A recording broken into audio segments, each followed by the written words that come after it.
大家好，首先我想说明一下，我这个节目用了一些刘师傅游记这位新疆博主的部分素材，主要是想给各位展示新疆用机器采摘棉花的事实。我会在文字版里面列出刘师傅游记这个频道。他马上要过来了，我们近距离的看一下他这个机器是怎么样把这个棉花采进去的。然后这边有很多这种拖拉机带着大货箱过来拉棉花的。这个棉花结的多呀，白白的一片。来了，哇，好大的土啊，好大的灰。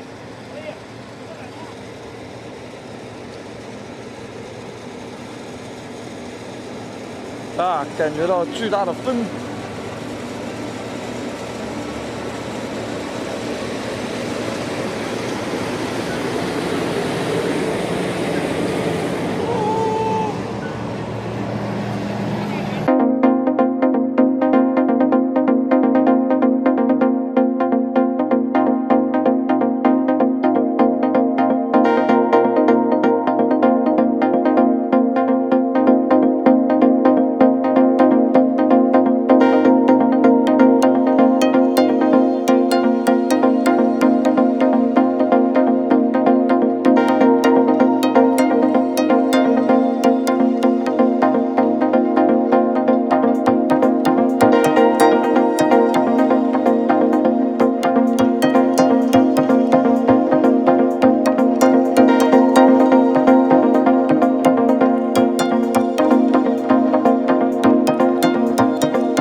H&M 抵制新疆棉花以及其他涉及抵制新疆棉花的服装品牌的新闻，可以说在中国霸屏。他们在中国内地当然也遭到了抵制、下架，甚至呢，中国外交部还有商务部等也做出了强烈回应。一些国际知名品牌吃着中国的饭，还砸着中国的锅，让人极度愤慨。所有这些都与新疆棉花有关，但背后的目的却不是棉花那么简单。这是以灯塔国为主，五眼联盟还有其他西方国家共同联合起来遏制中国的其中一部分。新疆的棉花只是一个切入点，所有这些背后都有瑞士一家所谓非政府组织 BCI 有关。BCI 的全名是 Better Cotton Initiative， 可以翻译成良好棉花发展协会。BCI 是2005年才成立的一家瑞士的所谓非政府组织。在这里我无意去调查他过去做过什么好事。BCI 它的本意是监督棉花生产环节对环境还有对劳工的影响，但是随着美国开发署和瑞士基金的介入， BCI 从当年名不经传的小组织迅速壮大。别看它只是一家非政府组织，它的法力可以说是几乎无边。它在中国也有一个办事处。作为棉花产业的非政府组织， BCI 没有技术也没有产能，但因为有美国还有瑞士的背书，让它迅速占领了道德制高点，便轻易可以通过认证、打分、评审的方式大肆敛财，对棉花产业的工业体系产生巨大影响。他给会员国的棉花颁布认证，有了这个证的棉花才是经过了道德审判的好棉花，成为他的会员必须缴纳会员费，每一单还得花钱另外再买证书。为何有的国家比如说瑞士它的收入那么高， BCI 就是又一个恶劣的例子。他们这些人可以说是零成本，坐在办公室里面打打字啊，发一份电子邮件啊，就可以割全世界行业的韭菜，割全世界的羊毛。全世界很多有名气的服装品牌都是他的会员。中国良好棉花产量占全球良好棉花产量的15%。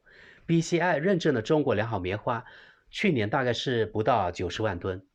据 BCI 年度报告，中国是仅次于巴西和巴基斯坦的全球第3大良好棉花生产国。既然中国棉花质量不错， BCI 为什么会突然取消新疆产品的认证书呢？事情发生在去年2020年3月，地点却在遥远的澳大利亚，与澳大利亚战略政策研究所有关，它是一家反华的智库。据侠客岛消息，澳大利亚政府通过国防部每年提供400万澳元资金给澳大利亚战略政策研究所，并至少持续到明年2022年，这是 ASPI 的主要资金来源。该智库也从美国国务院全球参与中心，负责人是美国前 CIA 的官员，获得近45万澳元的资金，用于跟踪中国与澳大利亚大学合作研究，诋毁澳研究人员。此外，美国一些知名的军火商呢，还有国务院呢，刚才说了，视中国为战略竞争对手的美国大的 IT 企业呀。最后还有日本政府也是资金提供方。去年3月1日，澳大利亚这个反华智库 ASPI 发表了题目为《贩卖维吾尔族、疆外的再教育、强迫劳动和监控》的所谓 ASPI 涉疆报告，列出了一系列新疆存在的所谓强迫劳动的各色证据。英国外交部也资助了这一报告。在这份报告中，把政府帮助新疆人的新疆人到沿海省份就业计划污蔑为强迫劳动。里面列出了一个例子，通过职业学校培训出来的学员被这个浩源鹏服装有限公司录用的年轻人被称为强迫劳动者。还有下班学员们学习普通话，因为他们普通话不太好，所以下班后他们学习普通话也被污蔑为文化灭绝的一部分。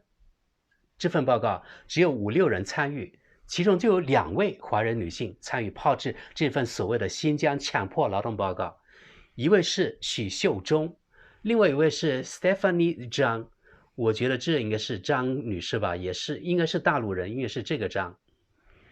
政府的就业计划本来是一件很好的事情，让大家有事干呢，还有钱赚，这样就没有那么多心思去接受那些所谓的极端思想的洗脑。可是呢，竟然被澳大利亚反华智库污蔑为侵犯人权的强迫劳动。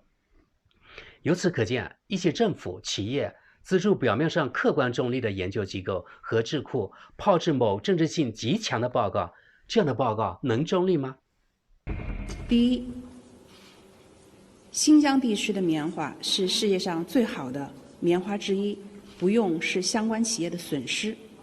第二，有关新疆地区强迫劳动的指责完全是个别反华势力炮制的恶意的谎言，目的是抹黑中国形象，破坏新疆安全稳定，阻遏中国的发展。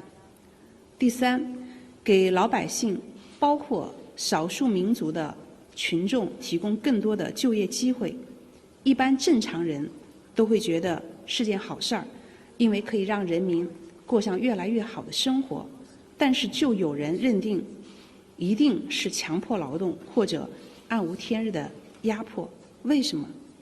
因为他们自己历史上真的就这么干了上百年，所以现在以己夺人。第四，中国光明磊落，中国人民友善开放，但是中国人民的民意不可欺，不可为。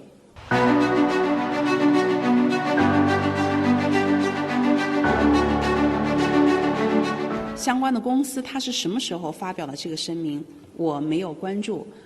但是呢，他们的确发表了这个声明，那么引起了中国网民的一些强烈的反应。因为就这个事情本身而言，美国等一些西方国家就新疆进行的指责完全是基于谎言。那么这些谎言是由几个所谓的学者和媒体先煽动起来，然后有一些反华的势力在跟进炒作。那么这个事情本身对中国进行造谣、污蔑和诋毁就是极端错误的。这是当时在美国黑奴被强迫在棉花地里采摘的照片。这是我在网上可以看到的，请同事帮我打出来的中国新疆的棉花田里的情景，40%多都已经进行了机械化的采摘。所以有关中国新疆强迫劳动这个指责本身是不存在的。那么一些企业居然就相信了这种谣言，那么他自己怎么做是他自己的判断，但是我想中国的老百姓也有自由发表他们自己的观点，表达他们的感受。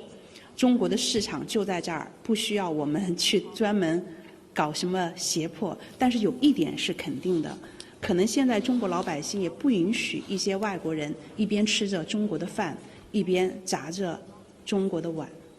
我们敞开胸怀欢迎外国的企业和人员在中国经营、生活和工作，但是我们反对基于谣言和谎言对中国进行恶意的攻击，甚至损害中方的利益。这份 ASPI 澳大利亚战略政策研究所强迫劳动涉疆报告一出炉，西方媒体还有政客就拿到了极好的宣传材料，于是开动宣传机器，在国际舆论场煽动新疆话题。以美国为例，一些议员随后便要求停止进口新疆产品，还颁布了所谓防止强迫维吾尔劳动法。就是说，在抵制打压新疆棉产品事件上，有着 ASPI 报告，然后呢，政客勾结媒体推动法案，再然后 PCI 取消认证，然后品牌商跟进，这样一条非常明晰的操作链。可是事情到此远没有结束。到去年年底，2020年12月，犹如晴天霹雳，德国各大媒体铺天盖地地发表德国所谓的新疆专家郑国恩的雷人谣言。所有德国媒体都引用郑国恩的数据，而他的很多信息又是从澳大利亚这个战略研究所剽窃过来的，比如把政府牵头的到沿海省份的就业计划污蔑为强迫劳动。德国很有影响力的媒体南德意志报甚至使用阴间滤镜的图片来烘托所谓被奴役劳动的场面。很多德语媒体甚至直接使用耸人听闻的摘棉花奴隶一词，直接引用郑国恩的数据超过50万，有的媒体说57万，有的说可能更多。还有更耸人听闻的，郑国恩说中国的维吾尔人到沿海省份就业计划是为了稀释新疆维吾尔族的人口，是种族灭绝的一部分。也就是说，这部分新疆人呢离开了新疆，导致了新疆维吾尔族人在新疆的人口他们减少了，也就呢稀释了。今年3月22日，也就是3天前，这个德国人郑国恩已经被中国列入制裁欧盟个人名单。无独有偶，也非常巧合，在海外中文平台今天马上出现了署名为杜少斐写的文章《血色棉花：用生命堆砌的6万亿白色帝国》，其中有一句话：去新疆摘棉3个月能挣1000多。我不禁问，是猴年马月的文章呢？现在被某华人网站又拿出来，目的是什么？这个华人网站以恨国党呀、反中人士、阴谋论者为主。大家想想看，3个月能挣1000多，我取个中间值，1500，平均就是1个月500块，每天17块都不到，正确的说是每天16块6毛7。请问，为了16块6毛7，有谁会去新疆摘棉花？难道这是15年前的文章？目的是什么？是不是华人媒体与西方反中势力狼狈为奸呢？这轮 BCI 组织棉花产业抵制新疆棉花，无疑是凭借捏造的事实对中国进行道德绑架。这就是为了遏制中国，先进行舆论战，占领道德制高点，做到师出有名。接下来就是联合西方服装品牌对中国新疆棉花进行围剿，也是对中国整个纺织产业的围剿。在前天的节目里，我已经谈到了新疆地缘政治的重要性，这里就不重复了。有兴趣的网友们可以点击本节目最后的链接，或文字版里面也有链接。打击新疆棉花，西方的目的就是造成中国大量工人失业，棉农血本无归，新疆陷入混乱。别看小小棉花，它牵涉到几万亿人民币的价值链，以及几百万人的就业。而中国棉花的产地最好的、最重要的、最大的产地呢，就在新疆。新疆的棉花产业垮了，会给新疆造成极大损失。搞坏新疆是登塔国几年前就有的战略。We're in Afghanistan as we were in Germany post-World War II. That is, for at least a half a century. It has nothing to do with Kabul and state building, nothing to do with fighting the Taliban or proving that we can reconcile with the Taliban, and nothing to do with fighting any terrorist group. It has everything to do with three primary strategic objectives. And I really, as a military officer, as a professional, I don't necessarily object to these objectives, but I believe the American people probably ought to be told about them, and there ought to be a debate as to whether or not they want to spend their money on these objectives. First objective is to be in the place that Donald Rumsfeld discovered was the most difficult country in the world to get military power into in 2001, and take my word for it, it is. Look at it on a map and leave it there, because it is the only hard power the United States has that sits proximate to the Central Base Road Initiative of China that runs across Central Asia. If we had to impact that with military power, we are in position to do so in Afghanistan. Second reason we're there is because we're cheek and jowl with the potentially most unstable nuclear stockpile on the face of the earth in Pakistan.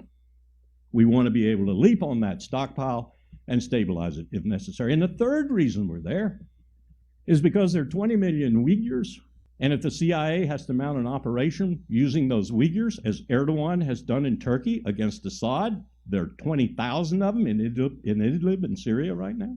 Well, the CIA would want to destabilize China, and that would be the best way to do it, to foment unrest and to join with those Uyghurs in pushing the Han Chinese and Beijing from internal places rather than external. 通过 BCI 撤销颁布新疆棉花证书，拉拢 BCI 会员的西方企业，没有 BCI 证书，中国的纺织品就无法进入他们的市场。大家看看，西方做事可以说是非常深谋远虑，而且又歹毒。现在大家明白了吧？ BCI 目标并不是新疆棉花，而是整个中国纺织业。所谓强迫劳动，只不过是找一个类似于当年攻打伊拉克那袋洗衣粉那个借口而已，套路都是一样的。这是一场没有硝烟的战争，但稍不小心就可以让你血流成河。灯塔国不费一颗子弹就可以通过它的长臂通过 BCI 达到扼杀中国纺织业的目的。那最后我们来说说现在中国该怎么办。德国知识认为，光抵制几家服装企业是没用的，而且不少中国人有精于短期记忆，也就是几秒钟就忘记了。中国是世界最大的市场，所以服装、鞋帽、包包市场应该也是世界最大的市场。我认为中国政府必须立即宣布不承认 BCI 认证，釜底抽薪。凡是 BCI 认证的任何纺织品、服装、鞋帽、包包等等东西，不管是原料还是成品，均不能进入中国大陆还有港澳市场。这些东西又不是什么高科技产品，100%可以用中国自己的东西替代。